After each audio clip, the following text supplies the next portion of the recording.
Hello, good morning, my dear JE and NEET aspirants. Welcome to Aryan Achievers Academy, Narsopet. So ఈరోజు క్లాస్లో మనము neat 2026లో ఇచ్చినటువంటి ఇంకొక question చూద్దాం. ఏంటి అంటే ఇది in the following reaction sequence X and Z respectively are అంటే ఒక రియాక్షన్ ఇచ్చాడు, దానిలో ఎక్స్ జెడ్ అని ఫైండ్ అవుట్ చేయండి అంటున్నాడు. ఎక్స్ అండ్ జెడ్ ని ఫైండ్ అవుట్ చేయండి అంటున్నాడు. ఇక్కడ 4 ఆప్షన్స్ ఇచ్చారు. ఓకే, సో ఇది ఆర్గానిక్ కెమిస్ట్రీ నుంచి అడిగినటువంటి క్వశ్చన్. ఓకే, సో ఈ క్వశ్చన్ ఎలా చేయాలో చూద్దాం. ఇది ప్రొపైల్ ఆల్కహాల్ అంటే ఆల్కహాల్స్ ని PCl5 తో రియాక్ట్ చేస్తే ఇక్కడ ప్రొపైల్ క్లోరైడ్ వస్తుంది అంటున్నారు. ప్రొపైల్ క్లోరైడ్ దాంతో పాటుగా ఎక్స్ అనేటటువంటి ఇంకొక కాంపౌండ్ వస్తుంది. ఆ ఎక్స్ ఏంటి అని ఎక్స్ తర్వాత నెక్స్ట్ ఏమంటున్నా అంటే ఈ ప్రొపైల్ క్లోరైడ్ ని ఆల్కహాలిక్ KOH తోటి హీట్ చేస్తే Y అనేటటువంటి ఇంకొక కాంపౌండ్ వస్తుంది. ఈ వచ్చినటువంటి Y అనేటటువంటి కాంపౌండ్ ని HBr in presence of peroxide benzoyl peroxide తో రియాక్ట్ చేస్తే Z అనేటటువంటి కాంపౌండ్ వస్తుంది. అయితే ఎక్స్ అండ్ జెడ్ ఏంటి అని అడుగుతున్నారు. ఓకే, ఇది రియాక్షన్ సీక్వెన్స్. సో ఫస్ట్ ఈ propyl alcohol PCl5 phosphorus pentachloride తో రియాక్ట్ అయితే వచ్చేటటువంటి ప్రొడక్ట్ ఏమొస్తుంది, అసలు అది ఎలా రియాక్ట్ అవుతుందో చూద్దాం. Propyl chloride CH3 CH2 CH2OH ఇలా రాద్దాం ఫర్ అవర్ కన్వీనియన్స్. సో ఇది PCl5 తో రియాక్ట్ అవుతుంది అంటారు. సో PCl5 ఎప్పుడు కూడా ఎలా డిసోసియేట్ అవుతుందంటే PCl5 gives rise to PCl3 plus Cl2 ఇలా విడిపోతుంది. ఓకే, ఎందుకంటే PCl5 ఇక జామెట్రీ ఎలా ఉంటుందంటే ట్రైగోనల్ బైపిరమిడల్ జామెట్రీలో ఉంటుంది. TBP trigonal bipyramidal. దీనిలో యాక్సియల్ ఈక్వటోరియల్ అనేటటువంటి 2 టైప్స్ ఆఫ్ బాండ్స్ ఉంటాయి.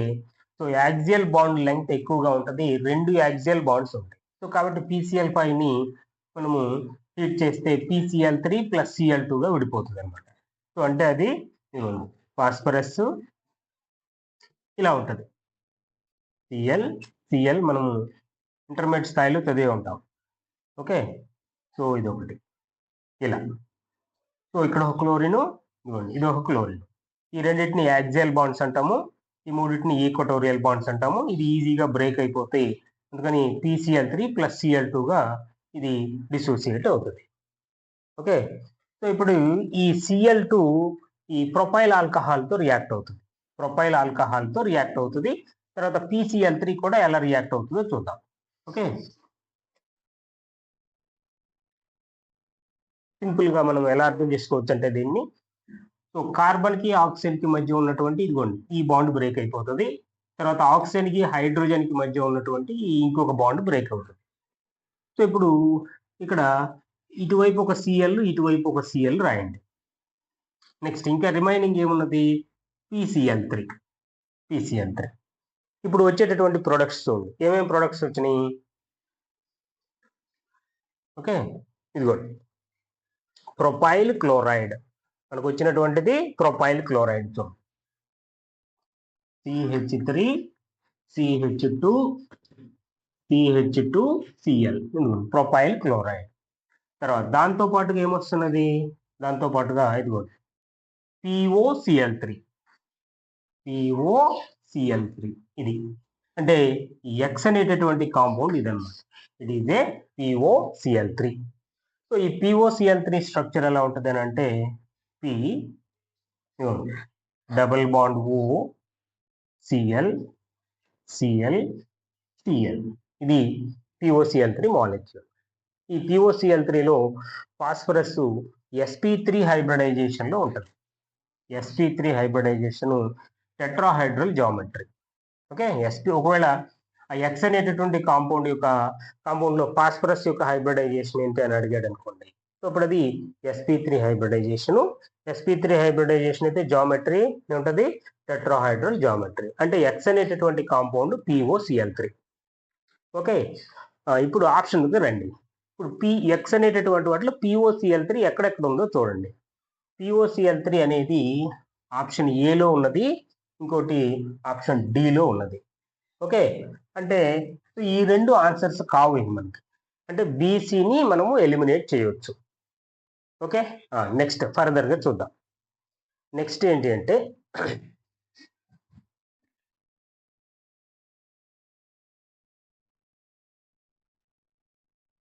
ఎక్స్ అనేటటువంటి కాంపౌండ్ ని ఫైండ్ అవుట్ చేసాము. ఇంకా నెక్స్ట్ ఈ ప్రొపైల్ క్లోరైడ్ దేంతో రియాక్ట్ అవుతుంది? ఆల్కహాలిక్ KOH తో రియాక్ట్ అవుతుంది. Alcoholic KOH it is a dehydrohalogenating agent. అంటే ఆల్కహాలిక్ KOH తో రియాక్ట్ చేస్తే ఏం జరుగుతుంది? డీహైడ్రోహాలోజినేషన్ జరుగుతుంది.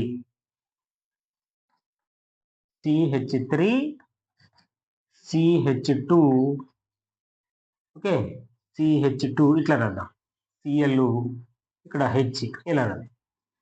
ఓకే, ఇది దేంతో రియాక్ట్ అవుతుంది? ఆల్కహాలిక్ KOH హీట్ చేస్తాం. ఓకేనా? ఇప్పుడు దీంట్లో HCl -HCl బయటకు వచ్చేస్తుంది. అంటే సింగిల్ బాండ్ కాస్త డబుల్ బాండ్గా కన్వర్ట్ అవుతుంది. అంటే ఈ బాండ్ ఇటు షిఫ్ట్ అవుతుంది. ఇది Cl minus H plus Cl minus HCl అయిపోతుంది. అంటే వచ్చేటటువంటి compound CH3 CH double bond CH2. Okay. So కాబట్టి ఇక్కడ మనము ఆల్కైల్ హ్యాలైడ్స్ ని దేనిగా కన్వర్ట్ చేసాము? ఆల్కీన్స్ గా కన్వర్ట్ చేసాము.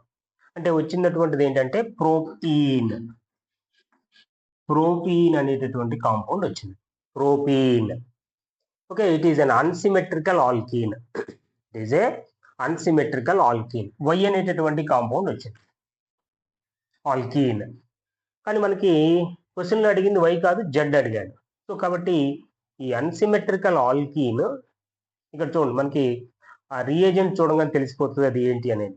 ఓకే, అన్సిమెట్రికల్ ఆల్కీన్ ఒక అన్సిమెట్రికల్ రియేజెంట్ తో రియాక్ట్ అయితే ఇన్ ప్రెసెన్స్ ఆఫ్ పెరాక్సైడ్. ఇది దేనికి రిలేటెడ్ గా ఉన్నది అని అంటే it is an anti Markovnikov rule. Anti Markovnikov rule apply అవుతుంది దీనికి. సో కాబట్టి ఈ యాంటీ మార్కోనిక్ ఆఫ్ రూల్ ప్రకారము జెడ్ అనేటటువంటిది ఎలా ఫామ్ అవుతుందో చూద్దాం. Okay, next Z.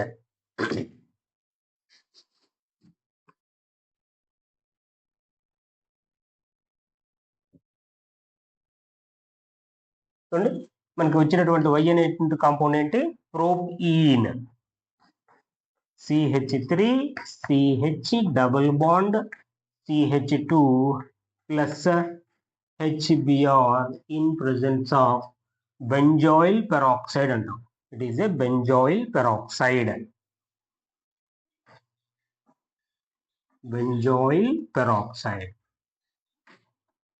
Benzoyl peroxide. Okay. So ఇది ఏంటంటే యాంటీ మార్కోనిక్ ఆఫ్ రూల్ ఏంటంటే ఇక్కడ HBr ఎలా విడిపోతుంది? H plus Br minus. అంటే యాంటీ మార్కోనిక్ ఆఫ్ అంటే మార్కోనిక్ ఆఫ్ రూల్ అప్లై అవ్వాలంటే కంపల్సరీగా ఆల్కీన్ అన్సిమెట్రికల్ ఆల్కీన్ అయి ఉండాలి. సార్ అన్సిమెట్రికల్ ఆల్కీన్ అంటే ఏంటంటే డబుల్ బాండ్ దగ్గర మనం ఆల్కీన్ ని ఓకే ఇట్లా డిస్కనెక్ట్ చేస్తే, అంటే డబుల్ బాండ్ దగ్గర ఆల్కీన్ మనం కట్ చేస్తే, ఇలా కట్ చేసామనుకోండి, సో ఇది రెండు అన్ఈక్వల్ పార్ట్స్ గా డివైడ్ అవుతుంది. అంటే రైట్ సైడ్ కి ఒక కార్బన్, లెఫ్ట్ సైడ్ కి 2 కార్బన్స్ వస్తాయి. కాబట్టి ఇలా వస్తే దాన్ని ఏమంటామంటే అన్సిమెట్రికల్ ఆల్కీన్. ఇంకోటి అన్సిమెట్రికల్ రియేజెంట్ అయి ఉండాలి. So in presence of peroxide A rule apply అవుతుంది? Anti Markovnikov rule apply అవుతుంది. So according to that the negative part of the reagent adds to the double bonded carbon which is having more number of hydrogens. So ఇప్పుడు ఈ రెండు double bonded carbons, ఇప్పుడు ఈ రెండు double bonded carbons లో hydrogens more number ఎక్కడ ఉన్నాయి? First carbon దగ్గర ఉన్నాయి. కాబట్టి the negative part of the reagent ads to the double bonded carbon which is having more number of hydrogens. H plus ఏమో ఈ CH దగ్గరకు వచ్చేసి ఫైనల్ గా వచ్చేటటువంటి కాంపౌండ్ ఏంటో చూడండి, ఏమొస్తుందంటే CH3 CH డబుల్ బాండ్ కాస్త సింగిల్ బాండ్ అవుతుంది. CH2Br ఈ కార్బన్ కి H వస్తుంది. హెచ్ఏ ఇది. ఓకే, సో ఏమొస్తుంది? Propyl bromide. ప్రొపైల్ బ్రోమైడ్ ఇది జెడ్ అనేటటువంటి కాంపౌండ్. ఇప్పుడు ఈ జెడ్ అనేటటువంటి కాంపౌండ్ ఎక్కడ ఉందో చూడండి, ప్రొపైల్ బ్రోమైడ్ ఇదిగోండి. సో ఇది అంటే D is the right answer. X ఏమో POCl3, జెడ్ ఏమో ప్రొపైల్ బ్రోమైడ్. ఓకే.